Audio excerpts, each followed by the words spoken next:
नमस्कार, आप देख रहे हैं एबीएम न्यूज नेटवर्क और मैं हूं आपके साथ मानवी ठाकुर। शुरुआत करते हैं आज की खास खबरों से। झारखंड के पूर्व सीएम हेमंत सोरेन की पत्नी कल्पना सोरेन ने गांडे विधानसभा सीट से जीत हासिल की है। दरअसल झारखंड में लोकसभा चुनाव के साथ साथ गांडे विधानसभा का भी उपचुनाव हुआ था, जिसकी मतगणना भी मंगलवार को हुई। कल्पना सोरेन की जीत से पार्टी के नेताओं और समर्थकों में काफी खुशी है। वहीं चुनाव जीतते ही झारखंड के सियासी गलियारे में कल्पना सोरेन को सीएम बनाने की चर्चा भी तेज हो गई है। दरअसल चुनाव के दौरान राजनीतिक गलियारों से ये खबरें तेजी से आने लगी थी कि अगर कल्पना सोरेन गांडे विधानसभा उपचुनाव जीतती हैं तो वो झारखंड की अगली सीएम हो सकती हैं। पूर्व मुख्यमंत्री हेमंत सोरेन की पत्नी कल्पना सोरेन ने विधानसभा उपचुनाव में 26,483 मतों से जीत हासिल की है। हालांकि चुनाव आयोग की ओर से अब तक इसकी आधिकारिक घोषणा नहीं हुई है। गांडे विधानसभा उपचुनाव में कल्पना सोरेन को 1,79,75 मत, जबकि भाजपा प्रत्याशी दिलीप वर्मा को 82,492 वोट प्राप्त हुए। वहीं जीत के बाद कल्पना सोरेन ने अपनी सास रूपी सोरेन का आशीर्वाद लिया। इस जीत से परिवार के सभी सदस्य काफी खुश है। जैसे कि फोटो में दिख रहा है, किस कदर सभी के चेहरे पर जीत की खुशी देखी जा रही है। कल्पना सोरेन गांडे उपचुनाव जीत गई हैं, इसे लेकर उन्हें बधाइयां मिलना शुरू हो गई हैं। मंत्री मिथिलेश ठाकुर ने उनको सोशल मीडिया पर बधाई दी और कहा कि गांडे विधानसभा उपचुनाव में श्रीमती कल्पना सोरेन जी ने बड़ी जीत दर्ज की है। आपको जीत की खूब बधाई एवं अवशेष शुभकामनाएं। बता दें कि पूरे लोकसभा चुनाव के दौरान कल्पना सबसे बड़ी स्टार प्रचारक के रूप में उभरकर सामने आई हैं। लोकसभा चुनाव 2024 की घोषणा होने के बाद से ही कल्पना सोरेन चुनावी प्रचार में लगी हुई थी। उन्होंने लगातार जनता के बीच जाकर प्रचार प्रसार किया था।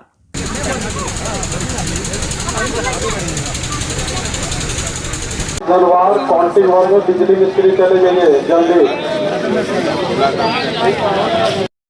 कहना चाहती हूँ कि उनके आशीर्वाद से, उनकी दुआओं से, उनके विश्वास से सफल पाया है। और साथ ही साथ हमारे कार्यकर्ता, हमारे पदाधिकारी और इंडिया गठबंधन के जितने भी लोग हमारे साथ सब जुड़े थे और हमारे नेतागण, हमारे विधायकगण, हमारे मंत्रीगण, आप देख सकते हैं सांसदगण, सबका आशीर्वाद मिला है। और ये आशीर्वाद हमारे गांडे की जनता के साथ हमारे झारखंड की जनता का जो आशीर्वाद भी मिला है, झारखंड मुक्ति मोर्चा को, इंडिया गठबंधन के प्रत्याशियों को, मैं सभी को बहुत बहुत बधाई देती हूं। और हमारे झारखंड से भी हमारे जितने बीजेपी के भी प्रत्याशी जीते हैं उन सभी को भी मैं बधाई देती हूं। और सभी को, झारखंड की, खास करके मेरी गांडे की जनता को बहुत बहुत आभार प्रकट है। और कल्पना सोरेन का जोहार है। नमस्कार। झारखंड में 2 निर्दलीय उम्मीदवार ने सभी को चौंकाया, अन्य दलों की बजा दी खतरे की घंटी। इस बार झारखंड के लोकसभा परिणाम में कुछ निर्दलीय प्रत्याशियों ने सभी को चौंका कर रख दिया है। हालांकि उन्हें जीत नहीं मिली है, लेकिन जनता ने उन्हें अपने सिर आंखों पर बिठाया है। निर्दलीय उम्मीदवार जयराम महतो की पार्टी ने स्थापित दलों के लिए खतरे की घंटी बजा दी है। अपने तेवर से वो हर तरह के मतदाता को अपनी ओर खींचने में कामयाब रहे।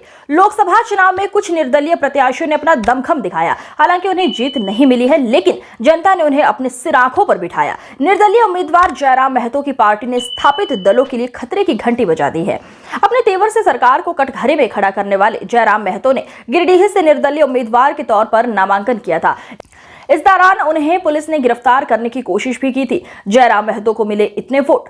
जयराम महतो युवाओं के साथ साथ अन्य मतदाताओं को भी लुभाने में कामयाब हुए। उन्हें 3,47,322 27.5% मत प्राप्त हुए। देवेंद्र नाथ महतो को मिले इतने वोट। इसी तरह रांची से निर्दलीय उम्मीदवार देवेंद्र नाथ महतो ने अपने प्रदर्शन से सभी को चौंका दिया है। रांची में उनके सहयोगी देवेंद्र नाथ महतो को 1,32,647 9.2% मत मिले। वहीं मतगणना के बीच बोकारो में बवाल हो गया। ITI मोड़ के पास जयराम समर्थ ने हंगामा कर दिया। कई गाड़ियों के शीशे टूटे। पुलिस ने आंसू गैस के गोले छोड़े और लाठीचार्ज किया। निर्दलीय प्रत्याशी जयराम महतो के समर्थक का आरोप है कि जिस तरह हम लोगों ने वोट दिया है वो गिनती में नजर नहीं आ रहा है। उन्होंने मतगणना में गड़बड़ी का आरोप लगाते हुए हंगामा किया, जिसके बाद पुलिस ने आंसू गैस छोड़ते हुए प्रदर्शनकारियों को खदेड़ दिया।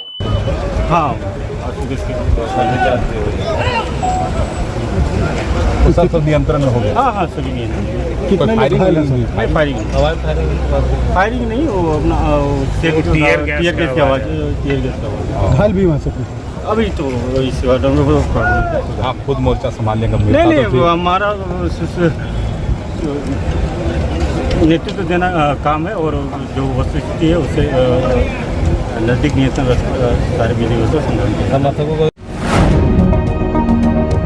झारखंड में बीजेपी को मिला एक और दर्द। पीएम मोदी को सोचने पर कर देगा मजबूर। यूपी बिहार के बाद झारखंड में भी बीजेपी को कई मामलों में नुकसान उठाना पड़ा है। सबसे बड़ा नुकसान इस बार वोट बैंक का हुआ है। ये पीएम मोदी के लिए अब तक का सबसे बड़ा झटका माना जा रहा है। जबकि कांग्रेस और झामुमो के प्रदर्शन में सुधार हुआ है। 2019 में भाजपा का प्रदर्शन शानदार रहा था। यूपी बिहार के बाद झारखंड में भी बीजेपी को कई मामलों में नुकसान पहुंचा है। सबसे बड़ा नुकसान वोट बैंक का हुआ है। ये पीएम मोदी के लिए बड़ा झटका माना जा रहा है। इस लोकसभा चुनाव में भाजपा का कुल वोट शेयर घटा है। इस बार सभी 14 संसदीय सीटों में पड़े मतों में इसकी हिस्सेदारी 44.60% रही, जबकि वर्ष 2019 के चुनाव में इस पार्टी को 51.6% वोट मिले थे। झामुमो और कांग्रेस के वोट शेयर बढ़े। दूसरी तरफ झामुमो और कांग्रेस के वोट शेयर बढ़े हैं। इस बार दोनों का वोट शेयर क्रमशः 14.60 और 19.19% रहा। पिछले चुनाव में दोनों का वोट शेयर क्रमशः 11.7 और 15.8% ही रहा था।